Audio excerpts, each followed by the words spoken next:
प्रिय संस्कृत मित्राणि नमः संस्कृताय। सानिध्य साहित्य के यूट्यूब ऑनलाइन इस प्लेटफॉर्म पे आप सभी मित्रों का हार्दिक स्वागत अभिनंदन करते हुए हम वाचन कर रहे हैं महाकवि कालिदास द्वारा विरचित मेघदूत खंड काव्य।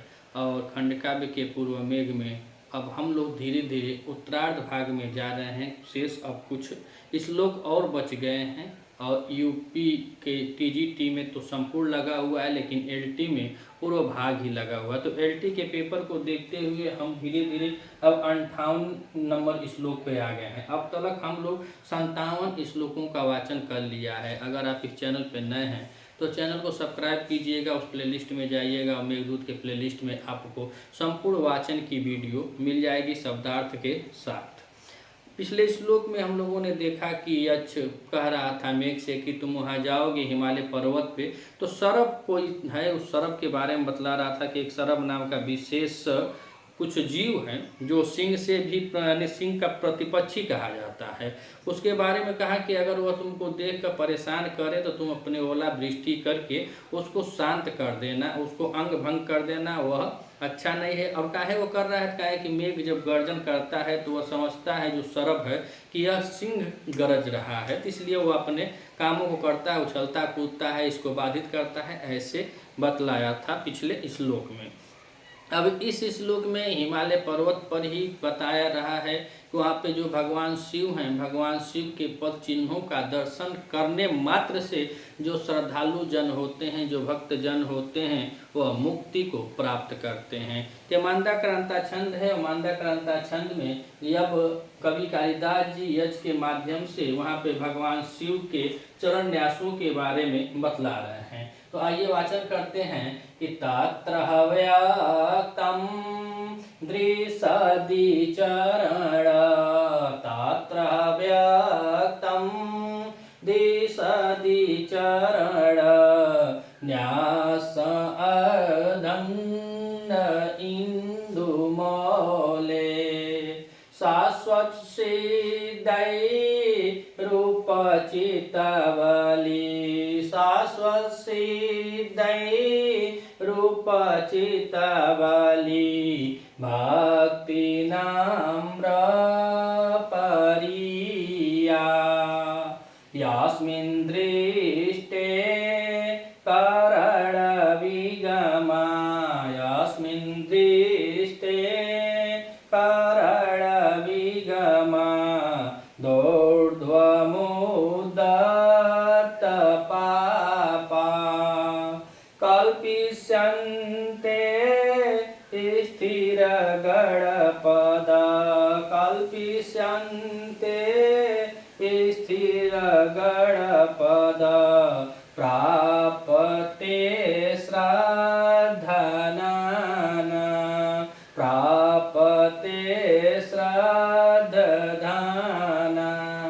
तो अब यक्ष इसमें बतला रहा है मेघ से कि हे मित्र, तत्र मने उसी हिमालय पर्वत पे, जिस हिमालय पर्वत की दवा अग्नि को बुझाने के लिए कहा कि चौरी गाय के जो बाल को जला दे रहे हैं उससे वह पीड़ित हिमालय पर्वत होगा, उसके दवा अग्नि का था, हिमालय पर्वत की दवा अग्नि को बुझा देना।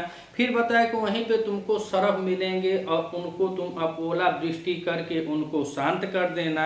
और फिर यहाँ पे हिमालय पर्वत का वर्णन करते हुए यक्ष मेघ से कह रहा है कि तत्र, तत्र से किसका बोध हो रहा है, तो हिमालय पर्वत का बोध हो रहा है, हिमालय पर्वत। और हिमालय पर्वत में कह रहे हैं कि तत्र व्यक्तम दृसदि, दृसिद है अर्थात दृसदि होता है शिला, शिला जो पर्वत है तो उसकी चट्टानें होंगी।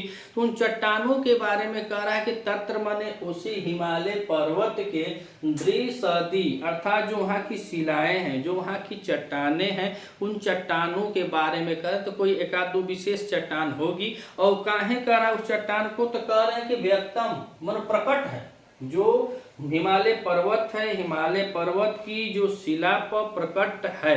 क्या प्रकट है, तो वही अब बताएगा। तो करेंगे तत्र व्यक्तम दृसदी, अर्थात कि वहां हिमालय पर्वत की शिलाओं पर व्यक्तम अर्थात जो स्पष्ट रूप से प्रकट है। और क्या प्रकट है तो करें सिद्धे, सिद्धे जो होते हैं यह देव योनि में आते हैं, सिद्ध आते हैं, यक्ष आते हैं, किन्नर आते हैं इत्यादि, यह देवता योनि के होते हैं। तो कह रहा है कि हिमालय पर्वत तत्र दृसदी व्यक्तम अर्थात तो वहां पे हिमालय पर्वत पर जो शिलाएं हैं उन शिलाओं पर व्यक्त माने स्पष्ट रूप से या प्रकट हुए, कह रहे हैं कि सिद्धे, सिद्ध में तृतीयांत है तो कह रहे हैं सिद्धे, सिद्धों के द्वारा, सिद्धों के द्वारा। और आगे करें शाश्वत अर्थात शाश्वत माने निरंतर है। तो कह रहे हैं कि हिमालय पर्वत के चट्टानों पर प्रकट हुए या स्पष्ट हुए सिद्धों के द्वारा, शाश्वत माने निरंतर और उपचित बलि, उपचित बलि यानी पूजा करने के लिए कह रहे हैं कि पूजा जाने वाला या पूजा करने योग्य जो है या जिस पर निरंतर सिद्ध जन जो होते हैं, जो देवता लोग होते हैं, जो सिद्ध लोग होते हैं, उनके द्वारा पूजनीय जो है या पूजा की गई वाली जो चट्टाने हैं। और चट्टान कैसी है तो कहें सिद्धे शाश्वत रूपचित बलि, मतलब सिद्धों के द्वारा शाश्वत माने निरंतर रूपचित बलि, और रूपचित मतलब कि निरंतर की गई पूजा वाला, निरंतर की गई पूजा वाला। और कौन तो कह रहे हैं कि अर्ध इंदु मौले, अर्ध माने आधा, इंदु माने चंद्रमा, मौले माने सिर पे, अर्थात आधे चंद्रमा को धारण करने वाले। और इससे किसका बोध हो रहा है तो भगवान शिव का बोध हो रहा है। तो कह रहे हैं कि जो भगवान शिव हैं तो उनके बारे में कह रहा है कि भगवान शिव के कह रहे हैं कि चरण न्यास, चरण न्यास अर्थात जो उनका चरण चिन्ह है उन चरण चिन्ह को भक्ति नम्र अर्थात भक्ति भाव से, विनम्र भाव से, श्रद्धा भाव रख करके परिया पद दक्षिणा करना, पद दक्षिणा करने के लिए कह रहा है कि वही हिमालय पर्वत है और उसी हिमालय पर्वत की चट्टान पर जो प्रकट है, जो सिद्धों के द्वारा निरंतर, शाश्वत माने निरंतर, उपचित बलि माने पूजे जाने वाले, अर्ध कह रहे हैं क्या यहाँ पे अर्ध इंदु मौले अर्थात भगवान शिव के चरणन्यास जो पद चिन्ह है उस पद चिन्ह का भक्ति नम्र, बड़े भक्ति भाव से, बड़े आश्रय मानो पूरा ध्यान लगा करके भक्ति भाव में विनम्र होकर के झुक करके परिया अर्थात उसकी पद दक्षिणा करना। सनातन धर्म में यह माना जाता है कि आप जिसे इष्ट मानते हैं, देवी देवता मंदिर वगैरह, अगर जिसकी परिक्रमा किया जाता है उसकी तरफ अपना दाहिना अंग रखा जाता है, मतलब दाहिने साइड से कि हम परिक्रमा जब करें उसका तो हमारा दाहिना जो साइड है, दाहिना अंग है उस मंदिर की तरफ रहे, उस इष्ट की तरफ रहे, ऐसे परिक्रमा करने के लिए कह रहा है। तो हमको लग रहा है कि आप दो लाइन का अर्थ समझ गए होंगे, और नहीं तो एक बार और देख लेते हैं कि तत्र दिशदी व्यक्तम अर्थात जो हिमालय पर्वत के दिशदी माने शिलाओं पे, चट्टानों पे, व्यक्तम माने प्रकट है, और सिद्धों के द्वारा शाश्वत माने निरंतर रूप से उपचित वाली है, पूजे जाने वाले। और कह रहे हैं कि अर्ध इंदु मौले भगवान शिव के चरण न्यास को भक्ति भाव में विनम्र होकर परिया हानि की पद दक्षिणा करना। और पद दक्षिणा काहे करना तो तीसरी और चौथी लाइन में अव्यक्ष फिर बता रहा है। तो कह रहा है क्या कि अस्मिन् दृष्टे कारण विगमा ऊर्ध्वमुदत्त पापा कल्पिष्यन्ते स्थिर गणपद प्राप्ते श्रद्धाना। तो कह रहे हैं कि अस्मिन् दृष्टे, अस्मिन माने जिसको अर्थात हिमालय पर्वत के जिस शिला पर भगवान शिव का जो पद चिन्ह है, जो पद चिन्ह है उस पद चिन्ह को करेंगे दृष्टि माने देख कर या दर्शन करने से या देख कर, जिस पद चिन्ह को देख कर करें उद्धृत पापा, उद्धृत पापा। और उद्धृत पापा कौन हो रहे हैं तो करें उद्धृत पापा जो अपने पाप से मुक्त हो जा रहे हैं। मात्र वह ऐसा स्थल है कि तुम मात्र उसका दर्शन कर लोगे या उसको देख लोगे तो उसको देखने से अस्मिन् दृष्टि जिसको देखने से उद्धृत पापा अर्थात पाप से मुक्ति मिल जाती है, यानी पाप से मुक्त हुए श्रद्धा धाना, कारण श्रद्धाना यानी श्रद्धाना जो श्रद्धालु लोग हैं, तो श्रद्धालुओं के बारे में बता रहा है कि अस्मिन दृष्टि, जिसको देखकर या जिसके दर्शन मात्र से उद्रिक्त पापा यानी पाप से मुक्त जो श्रद्धालु लोग होते हैं, जो श्रद्धालु जन वहां जाते हैं, उन श्रद्धालुओं के जो श्रद्धालु पुरुष होते हैं वैसे पुरुषों की क्या होती है, तो कह रहे हैं कि करण विगमः, करण विगमात अर्थात जब वह अपने शरीर का त्याग करते हैं, अर्थात जब वह श्रद्धालु लोग अपने शरीर का त्याग करते हैं या वह मर जाते हैं, तो मरने के बाद क्या होता है, तो कह रहे हैं कि स्थिर गण पद प्राप्त कल्पिष्यन्ते, अर्थात वह भगवान शिव के जो शाश्वत गण हैं, जो भगवान शिव के अस्थाई गण हैं, उस गणों में अर्थात जो गण है, जो प्रधान गण है, उस गणों में अपने पद को प्राप्त करने में कल्पिष्यन्ते समर्थ होते हैं।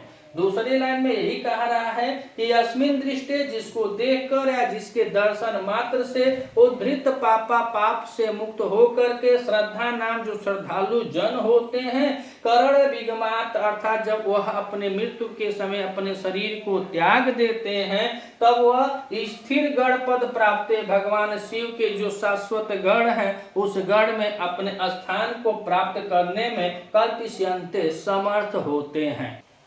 तो आइए एक बार और देखते हैं और इसके व्याकरण टिप्पणियों को भी देखेंगे और कुछ शब्दार्थों को भी देखेंगे।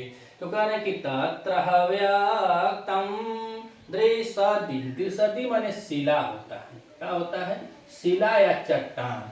तो कह तत्र माने तत्र से बोध हुआ हिमालय पर्वत का, दृसदी माने शिला पर, व्यक्तम कह रहे हैं कि व्यक्तम है, तो व्यक्त माने होता है प्रकट है, यानी स्पष्ट है, प्रकट है, तो यहाँ पे बी उपसर्ग हो जाएगा, व्यक्तम में बी उपसर्ग हो जाएगा और इसमें अंज धातु होगी। कौन सी धातु होगी, अंज धातु है और अंज धातु के साथ कत प्रत्यय है, तो बना है व्यक्तम। तो कह रहे हैं कि तत्र दृसदी व्यक्तम अर्थात जो चट्टान है, कह रहे हैं कि उस हिमालय पर्वत के शिला पर प्रकट हुए, और कहने सिद्धे, सिद्धे है रूपचित बलिम, सिद्धे रूपचित बलिम, और यहाँ पे सिद्धे रूपचित बलिम का मतलब होता है कि सिद्धों के द्वारा, शाश्वत मतलब निरंतर, शाश्वत मतलब निरंतर, निरंतर मतलब लगातार, लगातार, सिद्धे तृतीयांत है, तो सिद्धों के द्वारा शाश्वत में निरंतर, निरंतर उपचित बलिम अर्थात पूजा की गई हुई, अर्थात किसकी पूजा की जा रही है, तो यहाँ पे बहुव्रीहि समास हो जाएगा, यह भी भगवान शिव के लिए है। तो उपचित बलिम में उपचित बलि यस्य सह अर्थात यहाँ पे बहुव्रीहि समास होता है। कौन सा समास हो जाएगा, तो बहुव्रीहि समास होगा उपचित बलिम में। तो सिद्धों के द्वारा निरंतर पूजा की गई हो, जिसकी पूजा की गई हो या पूजा कर लिया गया हो या पूजा वाले हो जाएगा, पूजा वाले कौन है, तो कह रहे हैं कि अर्ध इंदु मौले, जिसके सिर पे आधा चंद्रमा विराजमान है, तो कौन होगा, तो अर्ध इंदु चंद्र मौले। तो अर्ध इंदु चंद्र मौले में देखें तो अर्ध इंदु चंद्र मौले यस्य स, यहाँ भी बहुव्रीहि समास होता है। कौन सा समास हो जाएगा, बहुव्रीहि समास, भगवान शिव के लिए कहा गया है। और उनके चरण न्यास, चरण माने जो चरण पद है, न्यास माने चिन्ह होता है, और जो उनके चरण चिन्ह है, उन चरण चिन्ह के बारे में बता रहा है। तो उन चरण चिन्ह को, और न्यास में देखें तो नी उपसर्ग होगा, न्यास में नी उपसर्ग है, और नी उपसर्ग के बाद इसमें धातु की बात करें तो अस धातु हो जाएगी। कौन सी धातु होगी, अस धातु है, और अस धातु के साथ घय प्रत्यय किया गया है, तो शब्द बना है न्यास।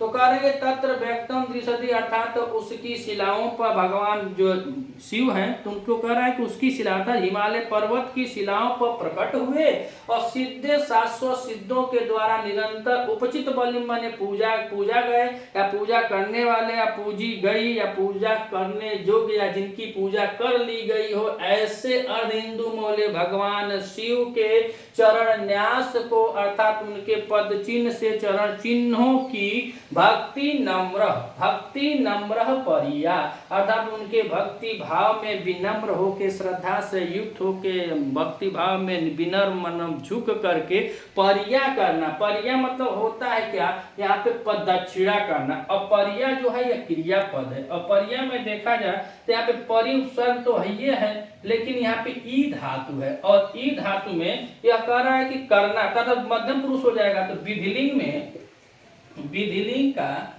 यह मध्यम पुरुष एक वचन की क्रिया हो जाएगी। क्या है? मध्यम पुरुष एक वचन की क्रिया होती है पर्या, अर्थात तुमको पददक्षिणा करना चाहिए। तुमको क्या करना चाहिए? पददक्षिणा करना चाहिए।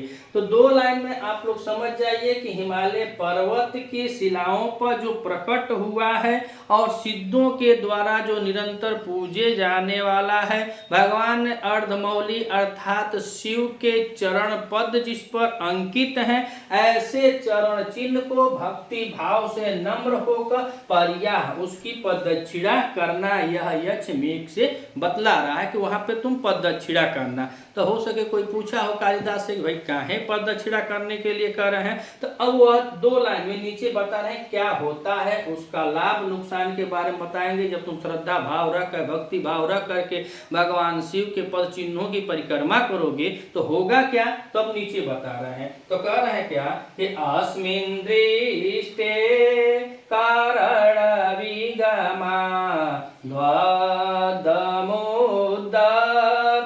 पापा। तो कह रहे हैं कि अस्मिन् दृष्टे अर्थात जिस पर्वत को कह रहे हैं कि जिस पर्वत पे जो चिन्ह है, तो कह रहे हैं जिस चरण चिन्ह को दृष्टि माने देख कर, यानी देख कर या उसका दर्शन करके, कह रहे हैं कि अस्मिन् दृष्टे जिस चरण चिन्ह को देख कर या उसका दर्शन करके, कह रहे हैं उद्धृत पापा, पाप से मुक्त हो जाना।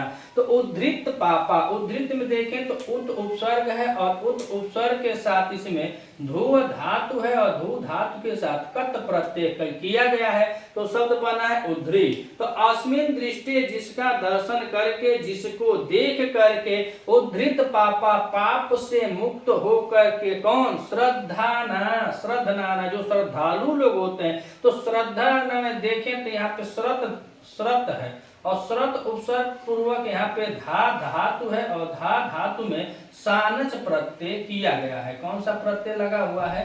तो सानच प्रत्यय लगा हुआ है और यह सानच प्रत्यय यह प्रथमा का बहुवचन रूप होगा, प्रथमा बहुवचन में बना हुआ है, बहुवचन का है कि श्रद्धा नाम, अर्थात अस्मिन् दृष्टि जिसको देखकर, जिसके दर्शन मात्र से उद्धृत पापा पापों से मुक्त होकर के, श्रद्धा नाम जो श्रद्धालु लोग होते हैं। तो कह रहे हैं कि करण विगमात, करण विगमात, करण माने शरीर, विगमात माने त्यागना। जब वह अपने शरीर को त्यागते हैं और जब अपने शरीर को जब त्यागते हैं तो उसके त्यागने के बाद जब वो शरीर को त्याग देते हैं तब स्थिर गढ़ पद प्राप्त, अर्थात ही भगवान शिव के अस्थाई गढ़ में कल्पिष्यन्ते, अर्थात वह समर्थ होते हैं, अस्थाई गढ़ में अपने पद को पाने में वह समर्थ होते हैं। कौन लोग होते हैं? जो गरण विगमा होते हैं। अब विगमा में देखें तो यहाँ पे बी उपसर्ग है, विगमा में कहा है बी उपसर्ग है और बी उपसर्ग के साथ इसमें गम धातु में घय प्रत्यय किया गया है, तो शब्द बना है विगमा। तो कह रहा है कि जो लोग इसका दर्शन मात्र कर लेते हैं, इस पद चिन्ह का जो भगवान शिव के चरण चिन्ह है, उनके दर्शन मात्र से, उनको देखने मात्र से ही अद्भुत उद्धृत पापा, अर्थात वो पाप से उद्धृत हो जाते हैं। और उद्भत पापा में देखा जाता है यहाँ भी बहुब्रीहि समास हो जाएगा। कौन सा समास हो जाएगा? बहुब्रीहि समास यहाँ भी होता है उद्धृत पापा, अर्थात वो पाप से मुक्त हो जा रहे हैं। तीसरे लोग जो श्रद्धालु जन है उनको बता रहा है कि जो बड़े स्नेह प्रेम से पददक्षिणा करते हैं, भक्ति भाव रखते हैं और वहां पे रहते हैं, अगर उनका दर्शन मात्र हो जाता है तो वह लोग समझे मुक्ति पा जाते हैं। कौन? श्रद्धाना, कह रहा है श्रद्धाना, अर्थात जो श्रद्धालु लोग हैं वह मुक्ति पा जाते हैं। और कैसे? तो कह रहा है करण विगमा, जब अपने शरीर को त्यागते हैं तो शरीर त्यागने के बाद स्थिर गढ़ पदे प्राप्त, अर्थात वह स्थिर रूप से, अस्थायी रूप से भगवान शिव के गढ़ में अपने स्थान को प्राप्त कर लेते हैं। और प्राप्त कर लेने के बाद कह रहे हैं कि स्थिर गढ़ को प्राप्त, यहाँ पे कह रहे हैं कल्पिष्यन्ते, और कल्पिष्यन्ते में देखा जाए तो यहाँ पे क्लिप धातु है। कौन सी धातु है?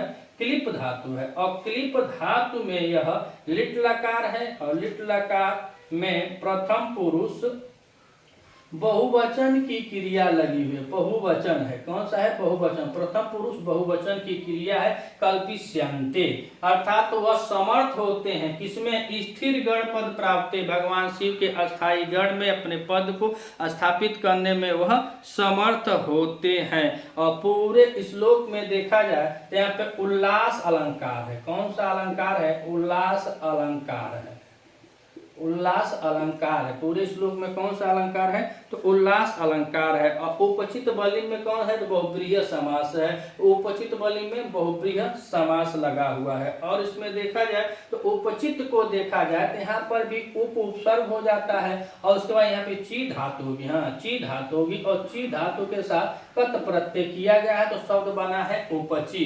शाश्वत सिद्धे उपचित बलि, अर्थात निरंतर उपचित बलि मतलब सिद्धों के द्वारा पूजी जाने योग्य है। अगर यह क्लास आपको अच्छी लगती हो तो अपने मित्रों तक अधिक से अधिक शेयर कीजिएगा। अभी हमारा चैनल नया है, अगर सपोर्ट करना चाहते हैं तो चैनल को सब्सक्राइब कीजिएगा। हम इसके बाद जैसे एलटी का पेपर आ रहा है तो हम पूर्व मेघ के बाद फिर एलटी में लगे हुए कोई ग्रंथ, एक मित्र हैं वो हमको बता रहे थे मैसेज करके कि सर इसके बाद उत्तर रामचरितम शुरू कर दीजिएगा, तो हम देख रहे हैं अगर कह रहे हैं तो हम उत्तर रामचरितम ही शुरू कर देंगे। धीरे धीरे हम लोग कठोपनिषद को भी अगर पहुंचा ही दिए हैं, माथे 2-4 श्लोक है तो उसको हम पूरा कर लेंगे और उसके बाद उत्तर रामचरितम और जो मैं कह चुका हूँ किरातार्जुनीयम, हो सके तो दोनों का हम लोग वाचन शुरू करते हैं। वाचन करना चाहते हैं और बहुत सही ढंग से अगर पढ़ना चाहते हैं, भाई बहुत अच्छा ढंग तो नहीं है, जैसे भौतिक सुखों से लैब हमारा क्लास तो है ये नहीं है, लेकिन अगर पढ़ने वाला जो होगा, जो पढ़ाई जानता होगा तो ज़रूर कुछ टाइम बेला देगा कि हाँ भैया पढ़ा रहे हैं, अगर हमारे अंदर गुण है, अगर हम सही आपको राय बात बता रहे हैं, पढ़ा सकते हैं